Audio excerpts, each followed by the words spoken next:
สบายดีทุกคนสบายดีวันนี้เรามีโอกาสได้มาแวะสายน้ำแห่งหนึ่งพี่น้องเลยนั่นก็คือสายน้ำเซโกอกที่อยู่เรียบถนนทางเขาวิระบุรีบ้านนาโบวิระบุรีเซโปนเดอร์เราสิมาถ่ายบรรยากาศเขาเจ้าชาวบ้านชุมชนแห่งนี้เขาเจ้าเห็ดยังบัดจันซะช่วงหนาแล้งช่วงอากาศร้อนเขาเจ้าจะมาลงสู่สายน้ำคนนะแม่นเบิดทุกคนเลย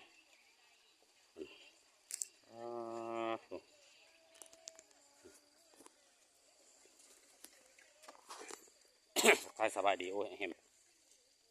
เดี๋ยวเขาสิพาทุกคนไปดูบรรยากาศเขาเจ้าล่อนทองเห็นได้สิขามไปหาเขาเจ้าได้ปะ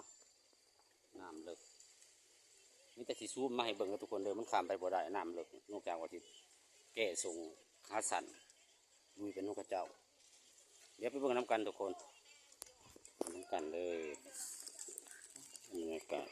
ขออนุญาตท่านี่เด้อทุกคนเลยอากาศร้อนเหมาะสมอยู่ดอกเอาแหล่ขุดแล้วนั่นเนาะได้เท่าไรได้จักสลึงเลยแมนบ่ขนาดได้นะหันน่ะเอาแล้ววิถีชีวิตชาวบ้านพี่น้องเป็นตาสะออนเพิ่นอยู่ได้นี่โอ้วันนี้ผักเวียกสิมาว่างน้ำนี่ได้อยู่บ่มาว่างเป็นหมู่นี่ลูกมาว่านนั่นแน่กล้วยไผ่นี่น้ำก็น้ำเย็นๆอยากไปมองพุ่นแล้วมันขามไปบ่ได้มองหลายๆมองผู้สาวหลายๆผมผู้สาวไผ่ผัวมันเมียไผ่เมียมันนั่นมาเนาะผู้สาวโสดก็มีอยู่บ่แม่ว่าคันมีผู้สาวโสดไม่ห้างไม่หมายก็สิล้มเมาได้เดียวนี่ทั้งเถื่อพอได้มีโอกาสมาห่อนคำนำใครดอกมันห่อนเนาะเหมาะสมอยู่บ่ได้เจอมังหอยน้ำบ่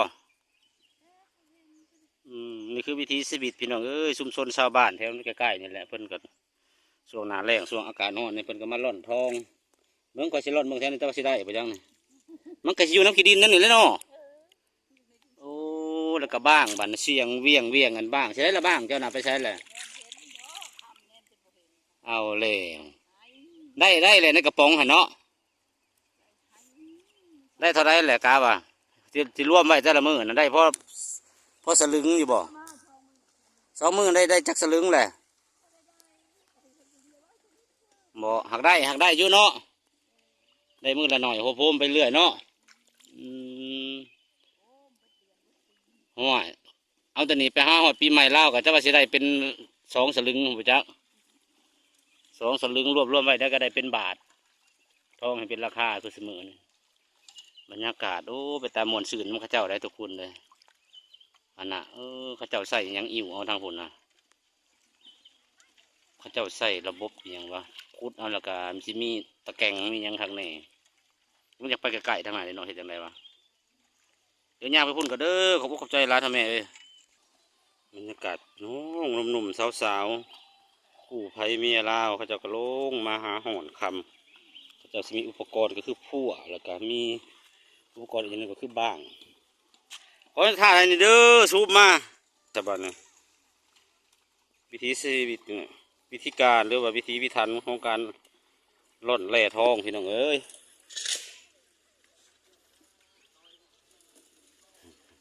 ตะม่วนเนาะว่ากล้องคอยบ่ถึงทำคอยซูบมาบ่ได้อยากไปถ่ายใกล้ๆอยู่บ่คือเบาแม็กได้เบาแม็กเราลุยไปแล้วน่ะ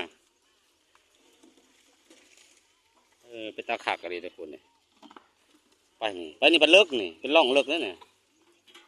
อะไรวะทุกคนที่ย่างไปหาข้าเจ้าได้ผู้บ่าวผู้สาวด้วยฮะลุยมันอยู่แล้ววะได้จักบาทเลยมันอยู่เนาะโอ้2 หูน 3 หูนกับ2 สลึงก็ได้ครึ่งบาทเลยโอ้อยากลงไปร่อนน้ำเด้เนาะ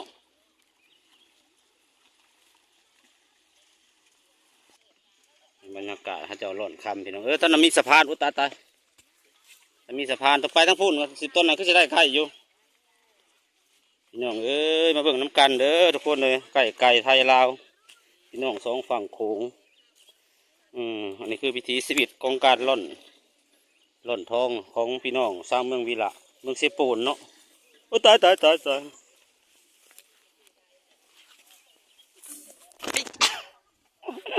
โอ้ยพอก็จะได้ไปแต่ซ้ำนี่นะอืมโอ้มีวิทยุพร้อมเด้อนะวิทยุฟังเพลงไปนำมวนไปน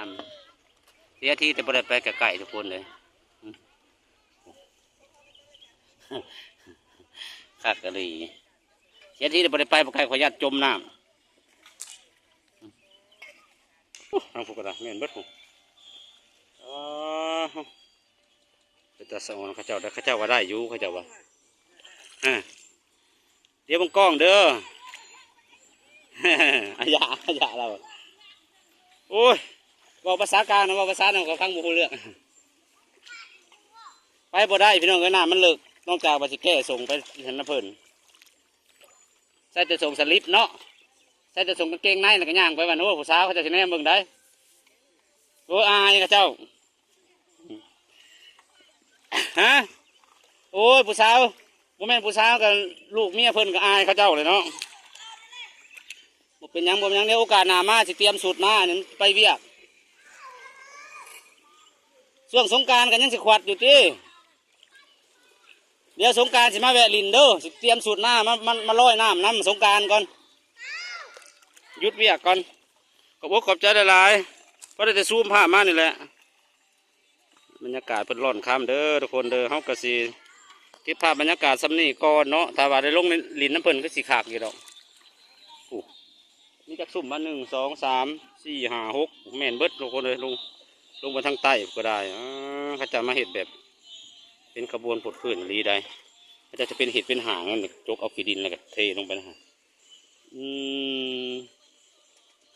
นี่แหละวิธีชีวิตหาแบบบ้านๆพี่น้องขั้นว่าใส่เครื่องจักรทันสมัยเพิ่นกระบอยเห็ดเนาะก็เห็ดด้วยงานด้วยอุปกรณ์แบบที่ว่าประดิษฐ์ขึ้นมาเองเนาะโดยเฉพาะเป็นพั่วขาดบ่ได้แล้วก็บ้างที่มันเป็นอันเห็ดด้วยอลูมิเนียมเขาจะเวียงให้เล่ทองมันตกตะกอนอยู่ในมุมแหลมของบ้างฮันก็สิประมาณนี้ทุกคนโอเคกันเด้อทุกคนเด้อเดี๋ยวมาห้องเนี่ยเขาเก็บภาพเก็บคลิปสมีก่อนนี่โอกาสหน้าถ้าวันสละเวลามาดีๆใส่เตรียมส่งข้าสันมาแล้วก็ลงลุยถ่ายไก่น้ำข้าเจ้าสัมผัสถามข้าเจ้าที่ข้าเจ้าบอกเข้าก็ได้อยู่สะสมไปเรื่อยๆนี่แหละวิธีชีวิตการร่อนทองของชาวเมืองเซโปนเด้อพี่น้องตามสายเซโกมาห้องนี้บอลรอนชาแนลขออำลาพาจากจบคลิปเพียงเท่านี้ก่อนพบกันใหม่คลิปหน้าบายบาย